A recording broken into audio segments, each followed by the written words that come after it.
नमस्कार, मैं अमन किशोर और आप देख रहे हैं देशित न्यूज़। इस वक्त मैं मौजूद हूँ आईएमए में। आईएमए यानी इंडियन मेडिकल एसोसिएशन। और इस वक्त हमारे साथ मौजूद हैं finance secretary of IMA doctor Anil Goyal ji. बहुत बहुत धन्यवाद सर हमसे बात करने के लिए। जैसे कि हम सब जानते हैं कि भारत में 4 केसेस हैं मंकी पॉक्स की। कल ही केरला में एक की मंकी पॉक्स के कारण डेथ भी हुई। तो इसी सिलसिले में हम जानेंगे मंकी पॉक्स के बारे में। तो सर, मेरा पहला सवाल आपसे ये होगा कि मंकी पॉक्स क्या है और कितना खतरनाक है सर ये? मंकी पॉक्स एक डीएनए वायरस द्वारा वायरस जनित बीमारी है। और जैसे कि नाम से ही है कि मंकी या मतलब जूनोटिक ट्रांसमिशन हुआ और पॉक्स की तरह इसके मार्क्स होते हैं। और कितनी खतरनाक है, माइल्ड टू मॉडरेट डिजीज़ होती है, सेल्फ लिमिटिंग होती है, 2 से 4 हफ्ते में अपने आप ख़त्म हो जाती है। एक्सेप्ट जो कि जिनमें कोमॉर्बिडिटीज़ हैं, प्रेगनेंसी है, बच्चे हैं या इम्यूनो कॉम्प्रोमाइज्ड हैं, उनमें ये सीरियस भी हो सकती है। इसीलिए इसमें ध्यान रखने की बहुत ज़रूरत है। अच्छा सर, इसके सिम्टम्स क्या हैं और अगर हमारे किसी दर्शकों को आपके बताए हुए सिम्टम्स को पता चलता है तो उन्हें क्या करना चाहिए सर? जी, सबसे पहले मंकी पॉक्स का मतलब है कि उसमें रैशेज़ होते हैं बॉडी पर। और जो बॉडी पर रैशेज़ है, फेस पर है, ओरल कैविटी में है, हाथ पर हैं, जेनाइटल्स पर हैं और नॉर्मली ये ट्रंक एरिया को स्पेयर करते हैं। और सबसे इम्पॉर्टेंट इसके साथ ये है कि इसमें गले में गांठें या लिम्फेडिनोपैथी हो जाती है और साथ में फीवर होता है, चिल्स के साथ फीवर हो सकता है, बॉडी एक होता है, हेड एक होता है, मसल एक होता है, बैक एक हो सकता है। इस तरह की इसमें समस्याएं होती हैं। और दूसरा इसके साथ में अपर रेस्पिरेटरी ट्रैक्ट सिम्टम, मतलब पता चला गला ख़राब है, खांसी है, जुकाम है, ये भी सिम्टम्स हो सकते हैं। लेकिन अगर इसके बाद अगर इसमें किसी को इम्यूनो कॉम्प्रोमाइज्ड है या किसी में रोग से लड़ने की क्षमता कम है, जैसे हमने कोविड में भी देखा, तो उस दशा में उस पेशेंट्स में निमोनिया भी हो सकता है। जैसे डायबिटिक है, हाइपरटेंसिव है, बच्चे हैं, प्रेग्नेंट महिलाएँ हैं, कैंसर के मरीज हैं जो कीमोथेरेपी ले रहे हैं, उनमें निमोनिया भी हो सकता है। तब ये बैक्टीरियल इन्फेक्शन साथ में होता है। अच्छा सर, इसके स्प्रेड के बारे में किस तरीके से ये फैलता है? जैसे इसमें बताया जा रहा है कि सेक्स के थ्रू भी फैलता है, तो क्या है सर, किन किन माध्यमों से फैलता है? आपने बड़ा अच्छा सवाल किया। इसमें 2 मेन हैं, जो स्किन टू स्किन कॉन्टैक्ट, जिसमें चाहे आप किसिंग करें, हगिंग करें, सेक्सुअल कॉन्टैक्ट करें, तो सबसे इंपॉर्टेंट है स्किन टू स्किन कॉन्टैक्ट। क्योंकि इसमें ब्लिस्टर होते हैं, रैशेज होते हैं, उसमें जो फ्लूइड निकलता है वो आपके जब कॉन्टैक्ट में आता है बॉडी के, तो आपको इन्फेक्शन ट्रांसमिट कर सकता है। वो मुँह से भी जा सकता है, नाक से भी जा सकता है, कटे हुए स्किन के उससे भी जा सकता है, जेनाइटल एरियाज़ के थ्रू भी जा सकता है। दूसरा जा सकता है ये कि अगर आप शेयर्ड लिनन, शेयर्ड यूटेंसिल्स, जो फोमाइट्स के द्वारा जिसको हम कहते हैं, मान लो यहाँ पर उसने हाथ लगाया, किसी ने गंदे हाथ यहाँ मेज़ रखी है, वहाँ पर आपने भी हाथ लगाया और फिर आपने ये नाक मुंह में कर दिया, तो नाक मुंह के द्वारा ये अब ब्लड स्ट्रीम में जाकर ये आपको पॉक्स कर सकता है। तो 2 है, skin to skin contact, sexual contact, even kissing, hugging, ये भी उसको फैला सकते हैं। और दूसरा है यूज्ड आइटम्स, जैसे यूज्ड कपड़े हैं, यूज्ड यूटेंसिल्स हैं, कप है, प्लेट्स हैं, या टेबल पर जो रखे हैं, तो उस पर के थ्रू भी जा सकता है। और इसीलिए ये ज़रूरी है, यही बचाव का भी है कि आप दूरी रखें, 2 गज की दूरी, जो कोविड में भी था वो भी दूरी, जो भी जिसको भी सिम्टम्स हैं उससे 2 गज की दूरी। लेकिन आपको तो पता नहीं, इसलिए जनरली स्पीकिंग 2 गज की दूरी रखें। और हैंड हाइजीन का बहुत ख्याल रखें। हैंड हाइजीन मतलब हाथ धोएं, हाथ 2-2 घंटे पे साबुन पानी से या हैंड सैनिटाइजर से धोएं। ये बचाव के भी उसके साथ साथ साधन है। और कॉमन जो यूज्ड कपड़े हैं उनको ना यूज़ करें। अच्छा सर, ये तो हो गया कि हमें भीड़ में नहीं जाना चाहिए, और प्रिवेंशंस के क्या क्या तरीके हैं और हम किस किस तरीके से हम अपने आप को प्रिवेंट कर सकते हैं मंकी पॉक्स से एक्सपोज ना हो? देखिए, 2 गज की दूरी, मास्क है ज़रूरी, जो कोविड में था यहाँ भी ज़रूरी है, हैंड हाइजीन यहाँ भी ज़रूरी है, रेस्पिरेटरी हाइजीन यहाँ भी ज़रूरी है। हैंड हाइजीन का मतलब है कि अपने हाथ आप साबुन पानी से धोते रहे या हैंड सैनिटाइज़र से, और मास्क का भी जैसे मैंने बताया। और तीसरा मैंने बताया कि रेस्पिरेटरी हाइजीन, जैसे कि आप कोई आदमी छींक रहा है, खांस रहा है, तो खुद भी अपना ध्यान रखें कि अगर आपको ऐसे कर ले, अगर जिससे कि दूर ना जाए, तो हैंड हाइजीन, रेस्पिरेटरी हाइजीन और साथ में आपका दूरी। और ख़ास तौर से जो शेयर्ड कपड़े हैं, यूटेंसिल्स हैं, वो ना यूज़ करें। और मैं ये चाहूँगा कि ये आप जो मोनोगेमी में विश्वास रखें, पॉलीगेमी या इधर उधर सेक्स ना करें। जिन लोगों को नहीं जानते हैं उनको किस ना करें, उनको हगिंग ना करें, ये बिल्कुल अवॉइड करें। सर, तो इस तरह से आप हमारे बच सकते हैं। मोनोगेमी और पॉलीगेमी थोड़ा सा आसान भाषा में अगर हो पाए। देखिए, मोनोगेमी है मतलब जैसे आप शादीशुदा हैं तो अपनी पत्नी तक लिमिटेड रहें और इधर उधर जाकर आप जिनको नहीं जानते हैं उनके साथ सेक्स ना करें।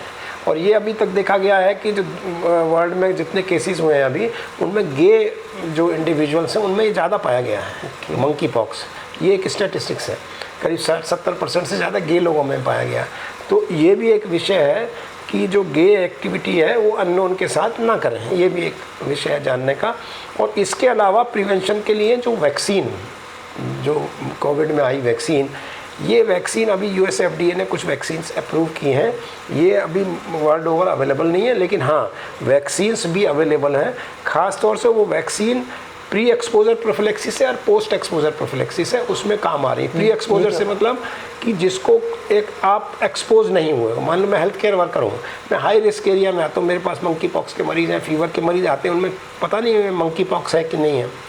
तो ख़ास तौर से जहाँ पर हमने मंकी पॉक्स के हेल्थ केयर सेंटर्स बनाए हैं, जी सर, वहाँ पर हम क्या कह रहे हैं, इंडियन मेडिकल एसोसिएशन के एज फाइनेंस सेक्रेटरी भी मैं बोलता हूँ कि वहाँ पर जो डॉक्टर हैं, हेल्थ केयर वर्कर्स को, जो हाई रिस्क एरिया में काम करने वाले हैं, उनको वैक्सीन लग जाए प्री एक्सपोजर प्रोफिलेक्सिस, तो वो उसको फिर बीमारी नहीं होगी मंकी पॉक्स। दूसरा है कि जो हेल्थ केयर वर्कर्स हैं जो भी काम करेंगे वहाँ पर पीपीई किट और पूरा का पूरा वो करके वो काम करेंगे, वो भी एक प्रिवेंशन का माध्यम है। ग्लव पहन के दूरी रख कर वो काम करेंगे। दूसरा पार्ट है पोस्ट एक्सपोजर प्रोफिलेक्सिस। मान लो किसी मरीज़ को बीमारी हो गई, तो अगर 4 से 14 दिन के अंदर वो वैक्सीन लगती है तो उसको वो ट्रीटमेंट भी है, इसको पोस्ट एक्सपोजर प्रोफिलेक्सिस करें। 14 दिन के बाद अगर वो वैक्सीन लगती है तो उस वैक्सीन से सीरियस बीमारी नहीं होगी। ये उसका फ़ायदा, वैक्सीनेशन का फ़ायदा।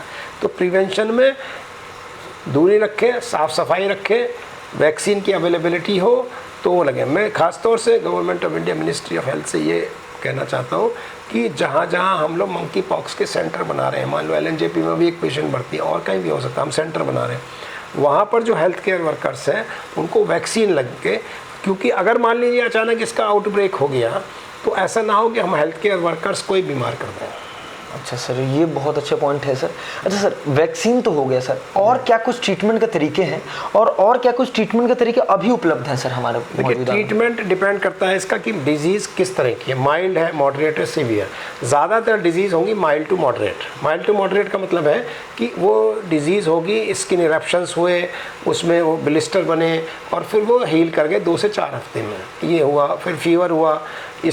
इसमें सपोर्टिव ट्रीटमेंट दिया जाता है, जैसे बुखार हुआ क्रोसिन दे दिया, और जैसे कमज़ोरी आ रही है तो आईवी सप्लीमेंटेशन, हाइड्रेशन किया, अगर कोई इन्फेक्शन के साइन है तो एंटीबायोटिक दिया और रेस्ट किया, और 7 से 10 दिन 14 दिन मरीज़ को आइसोलेट कर दिया और बेहतर एक न्यूट्रिशन दिया, बेहतर हाइजीन दिया। इस तरह से उसका इलाज होगा। लेकिन अगर मान लीजिए मॉडरेट टू सीवियर डिजीज़ होगी, खासतौर से जब प्रेगनेंसी है, बच्चे हैं, इम्यूनो कम्प्रोमाइज्ड हैं या डायबिटिक हाइपरटेंशन कोमॉर्बिडिटीज़ वाले हैं, उनके लिए तो फिर हो सकता है आपको आईसीयू केयर करनी पड़े, क्योंकि उनमें सेकेंडरी इन्फेक्शन हो जाता है। जो ब्लिस्टर बनते हैं वो सारे एक साथ जुड़ जाते हैं। ब्लिस्टर इन द सेंस वो पॉक्स, छोटे फफोले जिनको कहते हैं हिंदी में, या रैशेज। ओके। तो उसमें लिक्विड होता है, फ्लूइड होता है, उसमें पस बन सकता है। अच्छा। हाँ, तो वो पस अगर साथ साथ मिल जाए तो बहुत सारी स्किन सरफेस, मान लो 25-30% स्किन सरफेस नेक्रोसिस हो गई तो रॉ एरिया में इन्फेक्शन और बॉडी में जाएगा, सेकेंडरी इन्फेक्शन होता है, तो वो मरीज सेप्टिसीमिया में या ब्लड में इन्फेक्शन या सेप्सिस में जा सकते हैं। वो फिर आईसीयू केयर की आवश्यकता पड़ती है, उनमें एंटीबायोटिक्स की ज़रूरत पड़ती है और सपोर्टिव ट्रीटमेंट की ज़रूरत पड़ती है। और टी-पॉक्स करके एक एंटीवायरल दवाई है जो अभी अमेरिकन एफडीए ने अप्रूव की है, लेकिन अभी वो भी वाइडली अवेलेबल नहीं है। हाँ, एंटीवायरल दवाई भी अब अवेलेबल है। सर, आपने ट्रीटमेंट्स के बारे में बताया, जिसमें सर ट्रीटमेंट्स में 2 चीज़ें अभी उभर के आई हैं, मैं आपसे पूछना चाहता हूँ वो सही है गलत। पहली चीज़ कि जो 45 साल से ऊपर वाले हैं उनको बहुत कम चांस है मंकी पॉक्स होने का। दूसरा चीज़ ये कहा जा रहा है कि पॉक्स वायरसेस जैसे चिकन पॉक्स हो गए, मंकी पॉक्स हो गए, वो अलग है कोरोना वायरस से। तो जिनको पहले कोई सा भी चिकन पॉक्स का अगर आपके पास लगा है तो आप मंकी पॉक्स से ज़्यादा मतलब खतरे में नहीं है। सर, इसके बारे में क्या है सर? आपने जो 45 साल का पूछा तो ये इसलिए है कि 80s में ये अपना स्मॉल पॉक्स का वैक्सीन लगती थी, चिकन पॉक्स की वैक्सीन लगती थी, अब नहीं लगती। तो जितने 45 साल से ऊपर लोग हैं उनको वैक्सीन लगी होगी, तो उनसे वो मंकी पॉक्स से भी इम्यूनिटी है, उनको बचाव है मतलब। अच्छा। और जिनको अभी मान लो मंकी पॉक्स का डर है या जिनको, तो अगर वो चिकन पॉक्स की वैक्सीन लगाएं तो वो भी फ़ायदेमंद होगी। अच्छा। हाँ, मंकी पॉक्स वाले लोगों को जो बचना है, तो अगर आपको जो नई वैक्सीन नहीं मिल रही है तो आप चिकन पॉक्स की वैक्सीन लगा के भी आपको फ़ायदा होगा।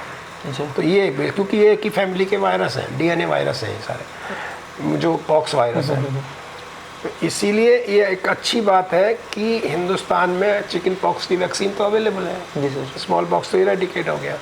तो अब जो इनको जो हाई रिस्क एरियाज हैं, हाई रिस्क समझते हैं, जब ये किसी को एक्सपोजर हुआ है तो वो चिकन पॉक्स की वैक्सीन लगाने से फ़ायदा होगा। अच्छा सर। और सर जानवरों में क्या है कि पेट्स को भी, क्या ह्यूमन टू पेट से पेट्स टू ह्यूमन भी हो सकता है सर? देखिए बेसिकली तो जूनोटिक ट्रांसमिशन है, जो ह्यूमन में आया वो आया अपने जो मैमल से आया, जिसको कहते हैं हमने ग्लेरी से आया या रोडेंट से आया, इस तरह से आया वो। इसी तरह से जो पेट्स हैं, अगर उनको क्लोज कांटेक्ट में किसी भी इन्फेक्टेड पर्सन के आएंगे, मान लीजिए आप उसको कटलिंग कर रहे हैं या उसको अपने पास बैठा रहे हैं या उसको किसिंग कर रहे हैं या जो भी जिस तरह से, तो उसको भी वो इन्फेक्शन फैल सकता है निश्चित रूप से। इसीलिए इन्फेक्टेड पर्सन के पास पेट नहीं जाना है, उनसे वही दूरी रखनी है जैसे कि ह्यूमन बीइंग को दूरी रखनी है। और उनका आइसोलेशन, पेट्स का भी आइसोलेशन होगा और उनके घर में रहने वाले और जो भी स्त्री पुरुष हैं उनका भी आइसोलेशन करना पड़ेगा। सर आखिरी सवाल, कोरोना वायरस और मंकी पॉक्स, वो तो बहुत जमीन आसमान का था। क्या बहुत जमीन है। मतलब जैसे मंकी पॉक्स का पेंडेमिक बन सकता है किसी? नहीं, मंकी पॉक्स पेंडेमिक नॉर्मली नहीं बनेगा क्योंकि ये डीएनए वायरस है, इसका रेप्लिकेशन नहीं होता। ओके। और इसीलिए ये बहुत ज़्यादा फैलता नहीं, मतलब 1 से 2, 3, 4 में। जबकि हमने कोरोना वायरस, क्योंकि आरएनए वायरस है, इसका रेप्लिकेशन भी होता है और म्यूटेशन भी होता है, तो उसका रेप्लिकेशन भी कम होता है और म्यूटेशन भी नहीं होता। अब आप देखो, पहले आया था ओमनी वायरस ना, और अब क्या है, कुछ और BA.2.3.5 पता नहीं क्या क्या, डेल्टा कॉड, डेल्टा प्लस, तो ये आरएनए वायरस का ही है, वो अपना रूप बदलता है, ये इतना बहरूपिया नहीं है। अच्छा, ये म्यूटेट नहीं हो सकता? म्यूटेट नहीं होता और रेप्लिकेशन भी नहीं होता उतना फास्ट। जैसे 1 को 2 को फैलता है ये, वो पता चला आपको मालूम है, एक स्टेज पे 1 को 30 को फैलता है कोरोना। ऐसे नहीं, आपने डेल्टा प्लस में देखा। तो इसीलिए पेंडेमिक जो वायरस है, कोविड हुआ, कोरोना हो सकता है, डीएनए वायरस नॉर्मली पेंडेमिक नहीं करते। सर एक तो सर हम जो बाहरी देख सकते हैं, हमारे पास पॉक्स हैं तो हमें जाना चाहिए डॉक्टर पास कि मंकी पॉक्स है, लेकिन और अंदरूनी टेस्ट क्या है, इन्वेस्टिगेशन क्या है? जैसे हमने देखा कोरोना में एंटीजन टेस्ट होता था, देन ब्लड में डॉक्टर्स क्या क्या देखते हैं, किस प्रकार से इन्वेस्टिगेट करते हैं? आपने कहा जैसे क्लिनिकल सिम्टम होगी, जो हमने बताया कि साहब वो रैशेज हो जाएंगे, उसमें पस्ट्यूल हो जाएंगे या बुखार होगा, खांसी होगी, जुकाम होगा। टेस्ट करने के लिए जब डॉक्टर के पास जाता है तो सबसे इम्पॉर्टेंट उसका टेस्ट है जो पैथोग्नोमिक है कि ये हाँ डीएनए वायरस, ये मंकी पॉक्स है। जो फ्लूड होता है, जहाँ से भी फ्लूड निकल रहा है, मान लो रैश से, पस्ट्यूल से, उस फ्लूड को जो पीसीआर टेस्ट करते हैं, तो जो भी वायरोलॉजी लैब है वो वायरस को टेस्ट करती हैं कि डीएनए वायरस ही मंकी पॉक्स वाला वायरस है। उससे हम लोग डायग्नोस करते हैं कि ये मंकी पॉक्स है। इसके अलावा जनरल टेस्ट करते हैं कि भाई जनरल कंडीशन कैसी है मरीज़ की, शुगर बीपी तो नहीं है, हीमोग्राम ठीक है, हीमोग्लोबिन तो कम नहीं है, और कहीं इन्फेक्शन तो नहीं है। ये सारे जनरल टेस्ट हम हर मरीज़ में करते हैं। कैमरे में सर देख के हमारे जो आम जो दर्शक हैं उनको सर घरेलू नुस्खे और एक आप सुझाव मंकी पॉक्स के लिए देना चाहते हैं, क्लोजअप। देखिए, मंकी पॉक्स हो या कोई भी वायरल डिजीज़ हो, आप एक अच्छा खाना खाएं, अच्छा हाइड्रेशन रखें, एक्सरसाइज करें, मेडिटेशन करें, पॉजिटिव रहें, तो ये सब वायरल डिजीज़ जब आपकी इम्यूनिटी अच्छी होगी तो नहीं होंगी, सबसे पहला। दूसरा बात यह है कि आप सेक्सुअली मोनोगैमस रहें, ये भी एक इम्पॉर्टेंट बात है। तीसरा, बार बार हम देख रहे हैं कि साफ़ सफाई खुद रखें और अपने आसपास भी साफ़ सफाई रखें, बेहतर हाइजीन रखें, तो आपको ये वायरल डिजीज़ नहीं पकड़ेगी। बेहतर इम्यूनिटी करिए, साफ़ सफाई रखिए, हाइजीन, अपनी पर्सनल हाइजीन अच्छी रखिए, निश्चित रूप से आप मंकी पॉक्स जैसे या और वायरसेस से बचे रहेंगे। तो इस वीडियो में हमने आपको ये बताया कि मंकी पॉक्स क्या होता है, कितने प्रकार के होते हैं, प्रिवेंशन क्या है, सिम्टम्स क्या है, ट्रीटमेंट्स क्या है। तो अभी की खबरों में इतना ही, अपना ख्याल रखें। बाकी देश और दुनिया की खबरों के लिए देखते रहिए देश हित न्यूज़। कैमरामैन आदित्य गोरे के साथ मैं अमन किशोर।